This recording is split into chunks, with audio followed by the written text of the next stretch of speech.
शिशु भरा नाल पार करुछंती बापा दुईटी जीवन को बाजी लगाई प्रखर स्रोतरे बापा नाल पार होउछंती।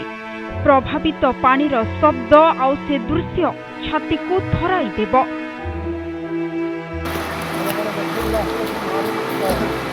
सतरे कौन विकासर चिन्ह आज भी एठारे अपहंच।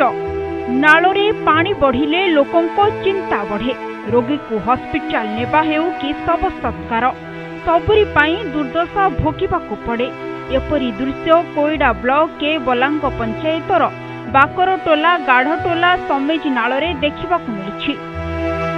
ए नग्न चित्र ही बयान करुछि जे केते हंतसंत हेउछंती लोके।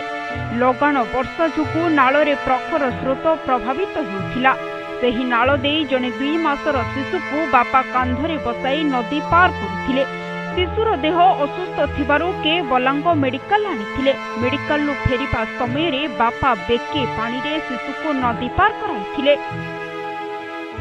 एही नाल उपरे पोल नथिबारु पानी बढ़िले गाँव को जोगाजोग विच्छिन्न हो जाए, जहाँ प्रशासनिक व्यवस्था उपरे प्रश्न उठाइछि।